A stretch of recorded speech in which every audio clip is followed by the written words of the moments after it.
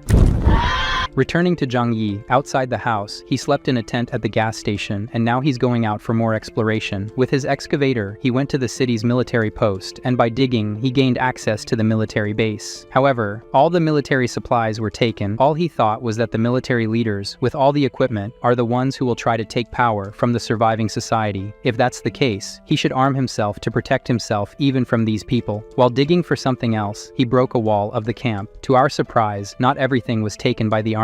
An absurd amount of weapons and ammunition in this place went straight to his loot storage. After so long away, he returned home on his snowmobile, and this time without bringing back food. The neighbors noticed he was without food and immediately started complaining. Zhang Yi countered that even for a whole day this time, he couldn't find anything. But if they want, they can go back to having to go outside to find their food and not follow him anymore, and he calls them ungrateful. Zhang Yi realized that by not bringing back food for one day, they felt unfairly treated because his work of defending the building wasn't being paid off. Even though he said the discussion was over, some of the residents approached, suggesting that he could take some of them next time to search, and that way, he could rest more. Not only Zhang Yi, but we didn't even notice this strange guy with a hand hidden behind his back. Zhang Yi made a hand gesture, and the next moment, the rebel took a hit to the head and fell to the ground. The others who were with him apologized, but Zhang Yi made it clear that there is no forgiveness. He shot everyone, and at least 4 of them went to sleep. The rest fled through the window. The noise caught the attention of Uncle Yu and Jokir, who ran there worriedly. He simply said that they were traitors, and he responded with mercy. Uncle Yu simply said they were so comfortable they forgot their place. Zhang Yi then went home, as if what happened now didn't matter at all. Zhe Mei stayed there, thinking that this mercy he mentioned is just to warn others. With no one questioning what happened, they go home while Zhang Yi thinks his cannon fodder is running out. In the comfortable home, Zhang Yi asked Jokir if anything had happened while he was away. She recounted that Aunt Lin had gone crazy due to her grandson's death and attacked a mother, but that was already resolved. Additionally, someone from another building called Chen Lingyu wanted to discuss something with Zhang Yi, but she didn't say the specific details, just that she wanted to cooperate with him. Not knowing what this person could offer, Zhang Yi didn't care. He has everything he needs, and those people outside can only wait to die of cold and hunger. Curious if he was just going to ignore the woman's request, he asked for his information, and what Jokir knows about this person is that Chen Lingyu owned a cosmetics company and now completely controls Building 9. The only surprise to Zhang Yi for this is how a woman had the power to take take control of an entire building. Out of curiosity, Joe Kier says he should talk to this woman, so he already had messages from her and the leader of another building on his phone. He went straight to Chen-Ling to ask what she wanted. She wanted to speak by voice, and Zhang Yi immediately said he didn't have the patience to speak. It will be by text. On the other end of the line, Chen-Ling only thought that this person who took down Building 26 has a snowmobile and a rifle is tough. She says they heard about him and know he has a snowmobile. He asks what they have to offer. Basically, there's 76 workers who can use his snowmobile to search for food too. In summary, she wants the snowmobile and for him to provide food for them beforehand, so they have the strength to search more with his snowmobile, and he should know that soon all the people in the neighborhood could turn against him, so it's smart to have allies. Discontented now, he asked what happens if he refuses. He had never seen beggars ask for food with threats. Chen-Ling was calm and made it clear that currently, Zhang Yi is a target for all the neighboring buildings. It's only a matter of time before everyone unites to attack them all together if he doesn't cooperate. In this situation, he asked for time to think about it, hanging up the phone as he looked at the other buildings. He knew his home was impenetrable, but if everyone united, they could bring down his building in an extreme situation. While he was thinking of a way out, another person was calling him on the phone now. This time it was Li Jian, who also asked to cooperate. His building 18 had been pacified, and everyone cooperated with each other, distributing resources among themselves, and his focus is on maintaining people's humanity. He is willing to help Building 25 to enter into conflict with the others, and any service he has, in exchange for just a few supplies. Zhang Yi asked Zhou Kier what things are like in Building 18. Her information is that she indicated that Li Jian unified all the residents of the building after the apocalypse, but his resources for so many people wouldn't last long. He replied that he needed to think too. Soon he saw that several other people had messaged him. Zhang Yi went to Zhou Kier to show that he might have to kill them all. At this moment, the doctor's mind was that she made the right choice in joining Zhang Yi. This time he asked his girlfriend for advice, but the strange thing is that at the same time, he put the Jubilee on the line and asked what was better, to cooperate or to destroy them all. Then she couldn't even answer properly because she couldn't concentrate. You know what I mean. Sometime later, he asked her to cut a bulletproof vest for him to put on his legs. His plan now was as follows. In the group of residents of his building, he told them that the neighbors threatened him to hand over the snowmobile, or they will attack the building. If he does that, everyone in the building will have to go look for their own food from now on. Soon, everyone turned against and ready to follow Zhang Yi to go against the other buildings. It didn't take long for Zhang Yi to be placed in a new group, with only the leaders of the neighboring buildings. There, they made it clear that if Zhang Yi refuses to follow all the terms, they will become public enemies of all the buildings. They made all the demands, letting everything happen as they wanted. He had the brilliant idea, decided to cooperate, and set up a meeting with all the leaders. His idea was to eliminate all the leaders. The rest of the residents, without leaders, won't be able to organize against him. With a meeting place set, he went down, arranged with his followers from the building, and to encourage everyone, he gave them quality food, saying they need to be strong and energized to defend their home. One of them asked if they could hope for peace. Zhang Yi says not only that, but if everything goes well, there won't be any more food problems for anyone here. Motivated, everyone is now idolizing their savior and willing to do anything for him. Exiting through the tunnel and not through the windows, Zhang Yi and all the residents went to the designated place. Even from afar, he noticed something strange. There were so many people here, so he ordered Uncle Yu and the rest of the residents to come too, and he will stay behind hidden with his rifle. At the negotiation field, Uncle Yu and the residents stood in front of all the leaders of the neighboring buildings and their groups. One of ours said they didn't seem to want to negotiate. The other completes saying, they seem more like they want to destroy them. With so many of them attacking each other, they wouldn't stand a chance. However, Uncle Yu stated that their goal is to make Zhang Yi cooperate. Attacking us wouldn't help with that. The building owners of 26, 5, 21, 9, and 18 were confident Zhang Yi might be intimidating, but against so many people, he doesn't have the power to face them all. One of them says he doesn't see Zhang Yi, so he must be scared after seeing our numbers. The situation is totally in their favor. Tianfeng shouts for him to show up soon for negotiation. Uncle Yu warns that the leader will only meet with the leaders, so they should come this way. Chen-Ling and the others disagree, and ask if they aren't afraid of death. Realizing how things were going, Zhang Yi called Uncle Yu, warning them to stay away from the other groups. Uncle Yu, clever as always, told them to wait a moment and had his group retreat. With this distance, Zhang Yi whistled to get everyone's attention. In the open field, nobody knew exactly where Zhang Yi was, nor where the grenade he threw into the midst of the other building groups came from. Behind the leaders, a massive explosion occurred, resulting in a hole where everyone nearby was obliterated. Uncle Yu put the phone on speaker behind the leaders and asked if they had any questions for him. Wang Cheng, in shock, asked why so much violence. Zhang Yi questioned over the phone why more than 1,000 people for a negotiation. Already heading back into his building, he said there were 5 minutes left until the appointed time. If they didn't agree to come talk to him at Building 25, it was over. Chen-Ling spoke for everyone that they would accept it. Already in one of the apartments, Zhang Yi was content. With just one blast, more than 20 people were gone. This will convince him, and now he only has 20 of them left. Sometime later, all the leaders rushed up the stairs of the building to reach the designated place. As there are no elevators, they are all tired. He only asked if everyone was there, confirming that they were. The meeting began. The residents in the room calmly laid out their conditions as before, of how he should cooperate. Unsatisfied with this, he drew his Glock and placed it on the table. Instantly, everyone was shocked, so Zhang Yi said it was just bothering him on his waist. Continue. None of them wanted to ignore this, and said that if they flip, the others will join forces against him. Thus Zhang Yi took the lead in the discussion. First point, he doesn't agree with their demands. Providing food for so many people is impossible for him. The most he can give is 10 meals per day for each building. How they use them is up to them. Chen Ling was indignant. This is too little. Only in her building, there are 76 people. Zhang Yi then made it clear. It's either this or war. With no way out, Tianfang took the lead, saying that Chen Ling doesn't represent everyone. They want to accept, but it won't convince everyone to cooperate if they're left without food. Zhang Yi cocked his Glock, asking if this is really too little for them. Li Jiam, the most peaceful of all, took the lead, saying he wants to talk. It's always better than a shot to the head. At this point, Zhang Yi put his foot on the table, saying that food isn't infinite. Even if they search, they'll eventually run out. He pulled a bunch of seeds out of his pocket and threw them on the table. His point is, they should start planting food to be able to make their own food. Tianfang quickly questioned, what sense does it make to try to plant in the ice? Using his Glock, he pointed out, there's land under the snow, water won't be lacking. His condition is that all buildings must put their men to dig and plant every day, and in return, he will give 10 meals to each building. Moreover, he can provide medicines, drinks, and cigarettes. Upon hearing cigarettes, the two smokers forgot everything and said they accept everything if they can take a drag. Zhang Yi took out a closed wallet from his magic pocket and gave it to them to try. While they smoke, he stands aside, asking if they agree. Every day they can get a box of cigarettes. Li Jiam wanted to say something, but the smokers stepped in front and said they accept everything he said. They just need to be able to smoke every day. The rest of the three leaders are yet to respond, intimidated by the person with the Glock in hand and who has already convinced two of the leaders. One of the leaders pressured the others to accept. The two are already on his side and now want to please him, as much as the others want to discuss better. The two don't give an opening. Meanwhile, Zhang Yi goes to the window and notices that the residents of the buildings are starting to move. His reaction then is to move his Glock to the leaders and ask, what's this? Wang Qian, who was already bought, affirmed that all the leaders are here. There's no reason for anyone to attack them. Li Jian then says that if they are attacking, it's on their own accord. Zhang Yi shouts for the others to come in. Everyone here in the room is trapped here. Meanwhile, Zhang Yi takes out his rifle, and somehow no one saw his magic happen. With his scope, he identifies who's leading the others into rebellion. With a perfect shot, the leaders were knocked out, one after the other. Zhang Yi knocked down everyone who was taking the lead. The leaders sitting in the room were terrified to hear what was happening. A few minutes later, and Zhang Yi was calm, saying the situation was resolved. Asking if everyone is okay with the negotiation, soon the two smokers said yes. The rest who didn't want to accept were forced to accept. The last was the honest Li Jin. Now that everyone agrees, tomorrow afternoon they will start. Leaving the room, he patted Li Qian's things and asked him to do a good job. Meanwhile, he will keep an eye on them. Leaving the building, all the leaders seemed nervous, so the residents were curious about what happened. Zhang Yi tells them how he controlled the situation, but had to make a deal to provide about 300 meals for them every day. Not content with this, because why should he give so much food? Zhang Yi uses this. According to him, if it weren't for this, they should fight against over 1,000 neighboring motors, which would certainly lead to many deaths here, and he could not accept that, so he resigned to so much food for their well-being. Now all the residents of Building 25 cried with so much emotion. Zhang Yi is the only one who could lead and take care of everyone so well. Everyone left. Only Uncle Yu stayed there. The old man, embarrassed, says that things didn't happen as he imagined they would. Zhang Yi took Uncle to a more private place, and there told the truth. The plan was to eliminate the leaders of all the apartments at once, but only the 5 most influential leaders were sent, so the plan was postponed. If the 5 leaders had been knocked out, the others would take their place and be more motivated to destroy Building 25. Uncle Yu now, yes, understood why there wasn't so much destruction. Now it's because there will be later. He understood and was impressed at how his nephew is so good at calculating things. Now it's a matter of time. The other residents will weaken as the days go by working. 300 meals alone will make them destroy themselves from within, not fight for the little food they will receive. Zhang Yi made it clear to Uncle not to tell anyone about this. Returning to his luxury home, his wife was doing yoga. What a difficult life they have. After so much work, Jokir wanted to know how the negotiations went. His response was that in the next few days, all he has to do is this. He threw her on the bed and said she shouldn't leave the house for the next few days. Be prepared. After a hot night, the next day it was very cold outside, but still everyone was put to digging as promised. Their mission is to reach the ground 10 meters below the snow to plant. He just passed by to make sure everything was being done, then went far away to get his snowmobile. The other two leaders said they searched and couldn't find his snowmobile anywhere. Where could he hide it? Zhang Yi's goal today was to find a veterinary clinic. There he knew he could find the poison they use to euthanize animals that are beyond saving, he said. With this amount he has here, he could knock out 300 people since they won't be able to find treatment. He knows that when the time is right, he will use it. Returning home, he made sure to gather plenty of supplies for his building beforehand. Everyone was impressed at how much he got this time. With a phone call, he notified the other buildings to come pick up their share of the deal. The leaders sent 3 people from each building for this, perhaps out of fear of being ambushed. Little by little, the 30 neighboring buildings picked up their first day of meals, and everyone was happy to start seeing food. As he left, he heard the workers saying they were tired from today's hard work, but it was worth it. So without a plan, things are going well. Returning to his comfortable home, his abode was always tidy, and he had everything he needed there, even a hot shower every day. Meanwhile, in the other buildings, Wang Qian saw his subordinate arrive, and the first thing he checked was if there were cigarettes. Everyone behind him quickly expressed that they were suffocating